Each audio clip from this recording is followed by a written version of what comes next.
Hello and welcome to Grim Survival. I am standing in what looks like a garage, but it's actually a rented storage shed. And I'm going to walk you through some of the preps I have that I had been keeping in this storage shed. This is not everything I have, obviously, but this is some of the stuff, including some food and stuff laying around. Sorry about the mess, but I've been dragging things out of here. I am in the process of moving everything out of this storage shed because it's no longer affordable. And pointless to have it. It's roughly about 3 miles from where I live, out in the middle of nowhere. So yeah, and we're gonna just walk you through, so bear with me on the sound here. Microphone's attached to this selfie stick, and I'm just gonna kind of do it this way. Yeah, so as you can see, that's my vehicle. I covered the license plate. So I do live in the cornfields. I don't know if you can see it way across the road, but that is a standing cornfield. That should not be there this time of year, especially with the temperatures that we have. Currently it is 41 degrees where I am standing, and it was about 31 when I woke up. Alright, so just going over some of the stuff we see here. These are food buckets. And sorry about the sound quality. I have the microphone attached to this thing. I don't know how well it's working. These are some of my more recent ones. This one's actually 2018. That's black beans, and there's another bucket under there. Between the two buckets is it's about 50 pounds between the two buckets there. I have 4 buckets of rice right here, and again, these are some of my newer ones. These are 2018 storage. I think I got some 2016s under there, but I'm not going to move it. It's heavy. This right here is a bucket of salt. And this is a 20-pound bucket of pasta. Obviously, that was also a 2018. And so is the salt, as a matter of fact. That's actually the salt I had delivered to my house. If you watched my other video, this one right here. That's my boot. Yeah. And the FedEx guy hated me. And salt, obviously, is a preservative. And I have read that you should not put it in Mylar, so I'm going to open it and show you. That is salt. Yeah, that's a whole bucket of salt. And I could probably fit some more in there. It was roughly 50 pounds when I put it in there, but yeah, I've read you shouldn't put salt in Mylar, just because Mylar and salt don't mix, and I don't remember exactly why, but some kind of chemical reaction can happen from what I read. You know, if that's not true, tell me about it. If you watched the acquiring food video, I did mix up my rice and my beans. I said you had to soak the rice. I meant you had to soak the beans, so sorry about that. My brain wasn't working properly. I want to talk about this right here. This is something I acquired. Here, let me make sure you can see it. I acquired from, I think it was Facebook Marketplace or something along those lines, Craigslist or something like that. I don't know much about it. I really don't. It says it has a 20-year shelf life, and the guy I got it from said he needed money, and this has been years ago, but he packaged it, or he got it in 2011, so I'm giving it roughly, I'd say about, within the next 7 years, I'm going to rotate it out. Now, this says it has 275 servings, and it is 100% vegetarian, easy to transport, and 55 convenient 5-serving pouches, pre-mixed and seasoned gourmet meals. Simple preparation requires boiling water. www.foodforthehealthyinternational.com or health, yeah, okay, you can see it. I'm not reading it. It's yeah. Anyway, it's that kind of day. So I have 6 of these buckets. And I don't really know much about them other than they were really cheap when I got them, because the guy just wanted to he needed some money, so he was getting rid of them. And hey, 6 buckets of 275 servings, you do the math. So yeah, this is some of my food preps. These are the only food preps I have in this particular storage shed. Sorry about all the junk. I'm in the process of getting it all out of here. Some other things. This is my parents' deep freezer right here. In the process of moving it to where I live so that we can use it. I got some stuff sitting on top of it. Lamp oil. You can buy these lamps like you're seeing here in this picture. You can get them from Walmart for, well, the last time I bought them, they were like $5. The price has probably gone up. For indoor or outdoor use, and that's important on this lamp oil, because if your power goes out, that will produce a good amount of light and a little bit of heat, actually. This is just a torch. Why do I have this here? This is a propane torch. That's a propane can. You can use that propane can for things like the propane stove over here. But you can also use that propane can with this particular torch to light a fire really quickly. And so that's definitely a beneficial thing to have. These are propane cans. They're the camping gas. Yeah, they work with Well, I'm glad that didn't explode. Yeah, there it is down there. It works with the stoves. These are camp stoves. This is an Ozark Trail Walmart cheap camp stove. I've never actually used it. I've never used it, and that's really bad if you're prepping. You should definitely use your stuff. And why have I not used that? Because I don't need to. I have a really nice Coleman 2-burner stove that hooks to these cans also, and I have used that one a lot. This one is an emergency backup, you know, as a, I forget who says it. It might have been Dave Canterbury. 2 is 1, 1 is none. I believe that is Dave Canterbury. But yeah, so I have 2, and I probably should test it, make sure it works, but eventually maybe. I do have a lot more of these in the house. This is a 64 ounce. I'm not really going to tell you how long that lasts.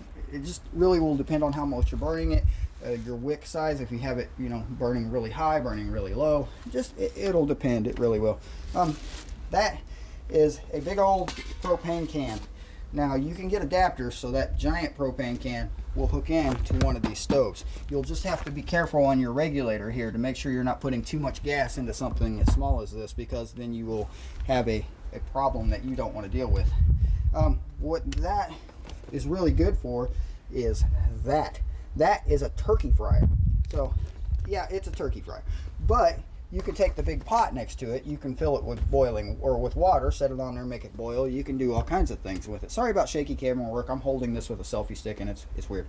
Over here we have, this is a kerosene heater. And yes, this one is seen different days just because it's been moved a lot.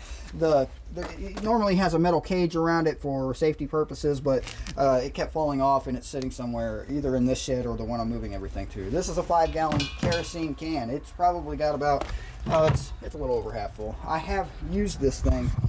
I used to use it a lot. As you can see, it's dirty and hasn't been used in quite a while, but for emergency heating, kerosene heaters are the way to go. Kerosene heaters, you know, they need a ventilated area. Like a large room would be fine. Don't lock yourself in a bedroom with them. If you're it really will. If you live in a small house, it'll heat your small house. It really will, pretty quickly. The benefit of a kerosene heater is if you need it in an emergency, within 30 seconds of lighting it, you're feeling heat. Within 5 minutes of lighting it, it's radiating heat all the way around it. Within an hour of lighting it, it's heated up the room that you're in. So kerosene heaters are very good in a pinch for an emergency. For long-term storage, it's not, because kerosene doesn't last forever, obviously. Kerosene is also expensive, so wood burning is the way to go. In this particular shed, I'll try to show you some of this stuff. I have a lot of gardening tools. I have a lot of tools in general. This is a couple of post hole diggers, a hoe. I got rakes, shovels. I got, you know, more tools than I know what to do with, and a lot of this stuff belong, well, not all of it, a lot of the tools belong to my parents, and both of them have passed away within the last 6 years. They're both left us, so I've acquired a lot of their stuff. Do your kids a favor, don't keep junk, because you wouldn't believe the amount of stuff I've had to throw away. Speaking of stuff that I don't want, golf clubs over here. My grandfather played golf, and my father both play golf. I hate golf. I have no sentimental value to golf clubs. I'm trying to get rid of them. I had no clue how to sell golf clubs other than to stick them on eBay, but I don't want to get ripped off. More sentimental things I have is like my father's fishing poles and things like that, and I have my own, but golf, not my thing, so I'm getting rid of that. A couple other things I forgot to mention. You wouldn't believe how many of these things I just find laying around. I think somebody in my family had bought a case of them at one time, so I have them just everywhere. Emergency blankets, they're good in a pinch, but it's like a one-use kind of thing. So yeah, you can get them at Walmart. It's something to have just in case. There was something else around here I wanted to show you. I just don't remember where I put it. It's laying around here. Oh, here it is. This is an old radio. This is a weather radio, AM, FM. Yes, it has a power cord, but it does take batteries. I don't know if you can see that because of the way I'm holding the camera and lighting, but that one takes D-cell batteries, these, and that's why I have these with that, and that's in case of a real emergency. I do have Baofeng radios, scanners, and other kind of radios that don't use huge batteries that are expensive and burn out really quickly. But in a dire emergency, that will get you some information if you need it. So, you know, there's just some random things I got laying around here. More fishing poles, old computer parts. Just a few of my preps. And like I said, this storage shed is no longer affordable, so I am in the process of moving everything out of it. And starting today with all the food and the freezer. Yeah, that's not the funnest thing I was going to do today, but that's what it is. So I just figured I'd make a quick video and show it to you, and I'm probably not going to edit this, so if the sound quality is just crap and the shaky camera is all, I did that on purpose. So yeah, yeah, I apologize for that, but I'm working with what I got here. New camera should be here next week, actually. So yeah, this is just some of my stuff. It's important to have stuff that's usable, stuff that you could use in a pinch. Propane cans, lamp oil, propane stove, a way to heat your house if you don't have electricity. You have to have it. You do. I mean, you don't want to freeze to death. Obviously, you can insulate yourself to a point, especially if you have other people with you or a dog. Dogs actually heat up pretty good. If you grab your dog and throw him under a blanket in a very cold house, yeah, it works. I had that problem once. I was living in northern Illinois in a mobile home, and the power had gone out, and me and the dog was the only one there, and I didn't feel like leaving and going down the road to where the power was still on. So I just grabbed the dog, threw him under a couple of blankets. No, it was a her. Yeah, that dog has since passed away also. So yeah, it kept me warm, kept the dog warm. Power was only out for a couple hours. Got pretty cold in there, but it worked.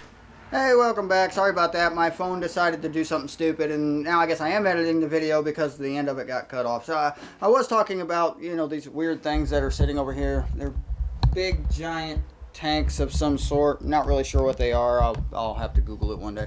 I'd like to have one, though, because, you know, I could seal off the side of that and put a lot of water in there. But, hey, whatever. So yeah, this has just been some of my preps. I have more stuff here and there. I have more stuff in here I probably could have shown you, but I didn't. Tools like you wouldn't believe. Extension cords and junk. I did listen to some of the video to see where it cut off. I'm sorry about the wind noise. It's very breezy out there. It has been for days. So yeah, sorry about that. And yeah, this has just been a few things. I would like to report a travesty. I have just spilled my coffee on the floor of the storage shed now. Which created extra work for me, not the cleaning up the coffee, but the making more coffee when I leave here. So now I'm in a hurry. I've got to have my coffee. It's a travesty. One other thing I would like to report, as I was coming here, I realized something, and it's just a thing. I think it's localized to Indiana. As far as I can tell, it is. It's a massive shortage we're having here in Indiana of blinker fluid. Yeah, I said blinker fluid. Blinker fluid is that stuff, apparently, I've heard that you put in your vehicle and it makes the blinky things on either side blink. So, you know, I guess they're called turn signals in some parts of the country. But here in Indiana, they're blinky thingies, and massive shortage here in Indiana because I have not seen a turn signal all day long. No, nothing blinking other than people's fingers at me like it's my fault. But yeah, it happens daily. As a truck driver, you get used to sign language. You learn sign language really quickly. But yeah, that was obviously sarcastic, cynical, my type of humor. I get like that. So I'd rather be hunting right now, but I do not have my hunting implements, and I didn't bother to get my hunting license. Couldn't afford it anyway. But yeah, I'm going to stop rambling and try to get out of this mess I've created, and I threw some shop rags on my coffee. One benefit is it smells like coffee in here now. It did smell like musty old stuff. Now it smells like coffee. Okay, so yeah, you guys like, subscribe, share. Remember, hit that little bell icon next to the subscribe button if you want to have some obnoxious notifications every time I post a video. It really does bother me. I get like 2 notifications every time it sends it to my email and through my YouTube app on my phone. So I get double notifications every time anyone I'm subscribed to that I actually bothered to hit that button, post a video, which there's very few of those people. I'm not going to tell you who it is because, yeah. Check me out tomorrow, Sunday the 3rd, November 3rd. I will be live, Plant-Based Homestead Prepper, I think 7 p.m. It's my first live thing I've ever done, so unedited me. I usually don't edit my videos, so it's really not going to be a scratch for me, but my first live thing, so we'll see. Every now and then I say something I shouldn't on video, and I kind of do cut that out every now and then, and it's not cussing or anything, but it's just cynical things that I probably shouldn't say about certain people. So sorry, we'll see how that works out for me tomorrow. I don't know what we're talking about. Well, we haven't really narrowed that down. I think it's just going to be kind of a random type thing. I'll post a link to his channel in the description, as I usually do, so that you can find me tomorrow on live. Wish me luck. Alright, I'm going to stop rambling and get back to moving this stuff. I procrastinated long enough with making videos and not doing what I was supposed to be doing. So, yeah, drive safe, be careful. Remember, it's getting grim out here, and yeah, I'll have videos of frozen cornsicles sometime soon. I'm just going to push it as long as I can, probably closer to Thanksgiving before I post that video and actually record more of it, just to show you how long it actually is still standing. And how little hope there is of ever getting it out of the fields. Even in the spring, it's questionable at this point because of how wet everything is. And in, you know, the Farm Belt, everything will just freeze and the water will just stay there. So, yeah, it really will. Oh, well. See you guys later.